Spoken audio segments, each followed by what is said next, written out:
Paso número 1.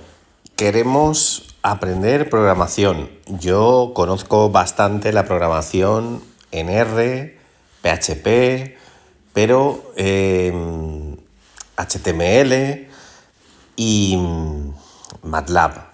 Pero muchas veces, y recientemente, desde hace unos años, se escucha mucho Python, ¿vale?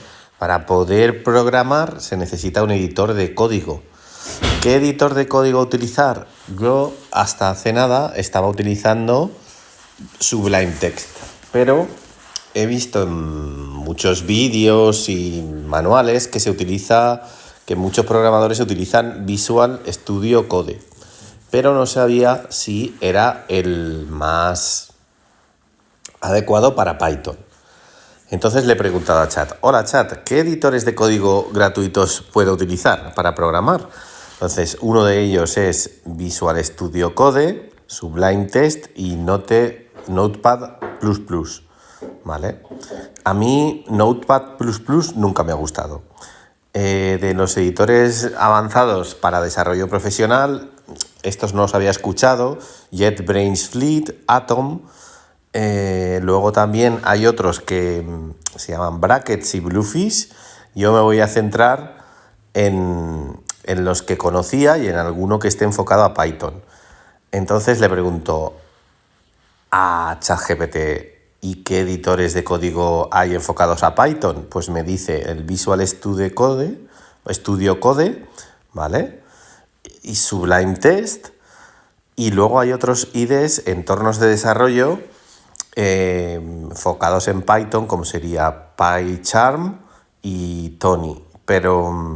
Y luego hay otros que sí que lo había escuchado alguna vez: Jupyter Notebook, y desde que estoy investigando cosas sobre inteligencia artificial también veo Google Colab, ¿vale? De hecho, recientemente por una historia he descubierto el Jupyter Notebook. Google Colab tiene buena pinta porque trabaja en la nube, pero creo que por privacidad es mucho mejor trabajar en local y luego subirlo. Entonces, fijaros, de Visual Studio Code, que es el que me voy a centrar yo y es el que voy a utilizar, pues lo descargaríamos desde esta página web. Aquí me está diciendo que lo descargue para Mac porque estoy accediendo y grabando este vídeo desde iPhone, pero yo lo voy a instalar en Windows. De hecho, cuando lo descargue en Windows, haré un vídeo sobre la instalación. El Sublime Text, que es el que he utilizado hasta ahora, a mí me ha gustado mucho. Lo que pasa que, como veréis luego en el vídeo, veis, tiene este aspecto, y la verdad que a mí esta estructura de folders me gusta bastante. Y de nuevo, pues eso, me identifica que como estoy en un iPhone, pues me dice que es un Mac, ¿vale? El Notepad++ también lo podríais utilizar, pero ya os digo que a mí no me ha acabado nunca de gustar. ¿Por qué? Pues no lo sé. El Jupyter, que es el que he visto un poquito más abajo, tiene este aspecto, y la verdad que para hacer visualizaciones tiene muy buena pinta. De hecho, creo que voy a simultanear el aprender el Visual Studio Code con el Jupyter Notebook. El Google Colab, que está en la nube, parece que también está basado en Jupyter, o funciona como Jupyter pero en la nube, ¿vale? Entonces también, conforme lo vaya utilizando, os iré diciendo, ¿vale? Luego he dicho, entonces, ¿qué utilizo? ¿Jupyter Notebook o VS Code? También me valen para PHP, porque yo recientemente me inicié en el mundo de la programación con PHP y MySQL, ¿vale? Entonces, quería saber la opinión de ChatGPT.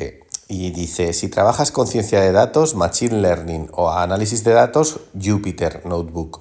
De hecho, mi idea es utilizar el Machine Learning o el análisis de datos y cómo aprende la IA. Entonces, este es uno de mis objetivos de hacer estos vídeos y de crear esta comunidad y de compartirlo, porque voy a hacer este aprendizaje con inteligencia artificial.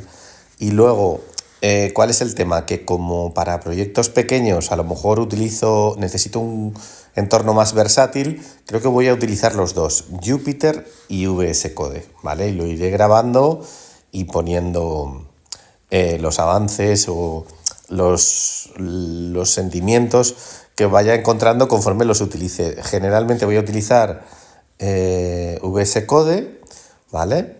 Pero también voy a utilizar para análisis de datos y para la IA Jupyter. Fijaros que Jupyter Notebook no es ideal para PHP, aunque habría formas para ejecutarlo, ¿vale? Luego veréis por qué lo de PHP parece ser que no va a ser tan importante, porque me ha convencido ChatGPT de utilizar Python en lugar de PHP, ¿vale? Entonces, le he preguntado, creo que necesito algo generalista. Aquí una cosa, fijaros, he dicho, dice, ¿cuál elegir? Dice, si solo haces Python para análisis de datos, Jupyter Notebook. Pero si necesitas Python más PHP más otros lenguajes, VS Code, para que es más versátil. Y dice, si tienes pensado hacer desarrollo web con PHP y Python, Django más Flask o Flask, entonces utiliza el Visual Studio Code, que es la mejor opción. ¿Qué tipos de proyectos tienes en mente? Entonces yo le he dicho, yo creo que necesito algo generalista, ¿vale? Entonces, si buscas algo generalista, VS Code. Y dice, ¿por qué para desarrollos generalistas VS Code?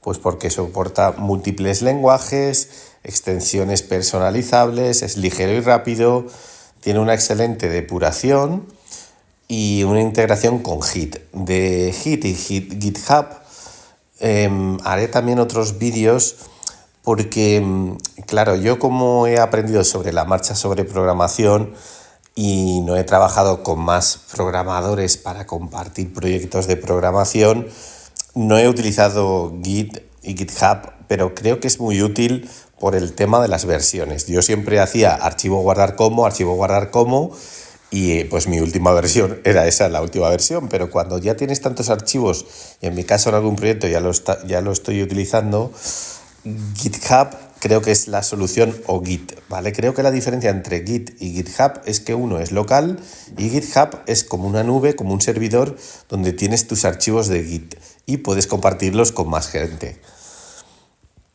Creo que esto es así, si no haré un vídeo haciéndolo. Luego, configurando VS Code para un entorno generalista, Python más PHP. Pues te dice, para Python, Pylance o Jupyter, ¿vale? Para PHP pues hay una serie de enlaces, ¿vale? Aquí me habla ya de algo más técnico, pero no voy a entrar. Y entonces dice, ¿qué tipo de proyectos quieres hacer? Y entonces yo, releyendo sobre esto, he visto la palabra de kernel. Y dice, principalmente Python con kernels para otros lenguajes. Y le he preguntado, ¿kernels son aplicaciones para que rueden otros lenguajes? Y dice, sí, exactamente. En Jupyter o Jupyter Notebook, los kernels son aplicaciones que permiten ejecutar diferentes lenguajes de programación dentro del entorno interactivo de Jupyter. ¿Y qué es un kernel en Jupyter Notebook? Un kernel es un motor que ejecuta el código dentro de un notebook. Por defecto, Jupyter utiliza el kernel de Python y Python, pero puedes instalar otros kernels, por ejemplo para PHP, R. Yo de R sí que lo he utilizado bastante porque hice un doctorado en finanzas cuantitativas y es lo que más he utilizado junto con MATLAB. ¿Cómo funciona? Y algún software de econometría. ¿Cómo funcionan los kernels? Y dice, cuando abres un notebook en Jupyter, seleccionas un kernel, escribes código en las celdas y el kernel interpreta y ejecuta el código. Vale. Se ve que hay varios kernels. Esto ya no me interesaba para la finalidad de este vídeo, ni para el aprendizaje que yo quería tener. Luego le he preguntado, en general, todo lo que afecta todo lo que haga con Jupyter lo podré hacer también con VS Code. Y dice, la respuesta corta es sí, casi todo, pero con algunas diferencias. ¿Qué se puede hacer con Jupyter y también en VS Code? Pues ejecutar código en celdas tipo Jupyter. VS Code, Visual Studio, tiene una extensión llamada Jupyter que te permite ejecutar notebooks de la misma forma que se ejecuta Jupyter Notebook. Análisis de datos y Machine Learning. Dice, puedes ejecutar código Python con pandas, NumPy, Matplotlib, TensorFlow, etc. También puedes hacer trabajo con entornos visuales y depuración avanzada. Y también se puede utilizar el Markdown. Puedes escribir notas en Markdown dentro de notebooks en VS Code, igual que en Jupyter. Yo el tema del Markdown lo descubrí, sinceramente, cuando empecé a utilizar Obsidian. Que empecé a utilizarlo, pero lo abandoné y creo que lo voy a retomar. Sobre todo voy a utilizar Obsidian para guardar todos los conocimientos que estoy aprendiendo y sistematizar las notas que tenga de todo este aprendizaje de Python. ¿Qué diferencias clave hay entre Jupyter y Visual Studio Code? Nada, aquí el tema es que hay una serie de diferencias, pero a mí no me interesaba mucho irme ahora en esta etapa al tecnicismo. Quería comprender bien un poco y decantarme, que creo que voy a simultanear Jupyter y voy a simultanear Jupyter con VS Code. ¿Cuándo utilizar cada uno? Pues si vas a hacer ciencia de datos y Machine Learning, Jupyter, está claro. Y para algo más generalista y versátil, pues VS Code.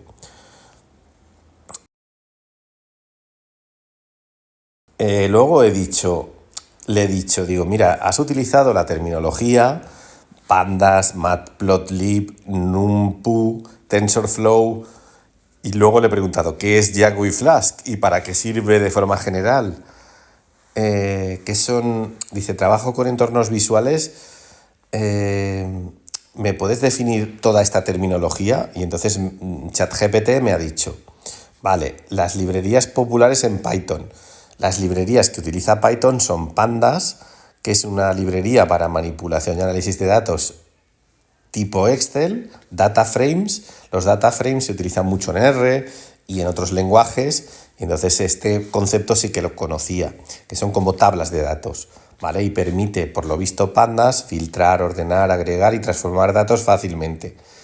Yo esto también lo he descubierto con SQL o SQLi.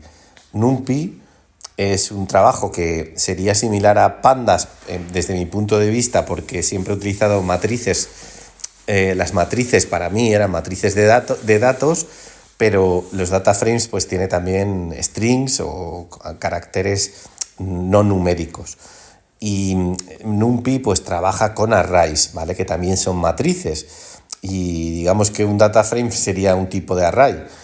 Y nada, el tema es que Matplotlib es una librería para crear gráficos y visualizaciones en Python, que yo creo que también es la que se utiliza en R, y TensorFlow es una librería para inteligencia artificial y Machine Learning, desarrollada por Google, y se utiliza para entrenar modelos de redes neuronales y Deep Learning. De esto ya haré un vídeo, porque a mí lo que más me interesa es saber cómo aprende la IA, ¿vale? Y esta es realmente la curiosidad de todo lo que estoy haciendo. Frameworks para desarrollo web en Python. Entonces, esto siempre había escuchado Django, pero como yo utilizaba, que luego lo denomino PHP a pelo, pues nunca me había parado a investigar sobre Django y Flask. Fijaros que yo, cuando empecé a programar, aún no estaba la inteligencia artificial, entonces me metía en 100.000 foros para que me respondieran determinadas cosas, y en estos foros, que hay gente muy inteligente, muchas veces por preguntas impertinentes pues se cansaban de mí o me costaba que me respondieran. Ahora con la IA es como tener como a un erudito y encima paciente contigo, con lo que está genial, ¿vale? Los frameworks Django y Flask el Django es un framework completo y robusto para crear sitios web y aplicaciones web. Incluye todo lo necesario, bases de datos, autentificaciones de usuarios, seguridad, y lo utiliza Instagram, Pinterest, Spotify, etc. Flask es un framework más ligero y flexible para crear aplicaciones web. O sea, es lo mismo, es una alternativa a Django. Y lo utiliza Netflix, LinkedIn y Reddit. ¿Qué diferencia hay entre Django y Flask? Que en Django todo está listo para grandes aplicaciones y Flask es más flexible. Tú decides qué agregar. Trabajos en entornos visuales en Python, pues está VEnv, entorno virtual nativo de Python, o Conda, o Anaconda, o Poetry, ¿vale? La verdad es que empiezas a añadir terminología, cuando empiezas a aprender conceptos informáticos y términos informáticos, y es bastante tedioso y bastante denso, y tienes que armarte de valor y paciencia para aprenderlo todo poco a poco. Entonces le pregunto, duda, ¿Django o Flask es como usar PHP? Esto es lo que le había preguntado a ChatGPT, porque le he dicho, digo, no entiendo cuando dices que es un framework.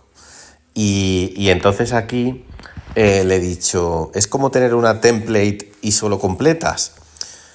Y dice, Django Flask es como usar PHP. Dice, pues más o menos, pero no exactamente. Te explico la diferencia. PHP frente Django Flask. PHP es un lenguaje de programación y Django y Flask son frameworks de Python, ¿vale? Y un framework es un conjunto de herramientas y librerías que hacen el desarrollo más rápido y organizado.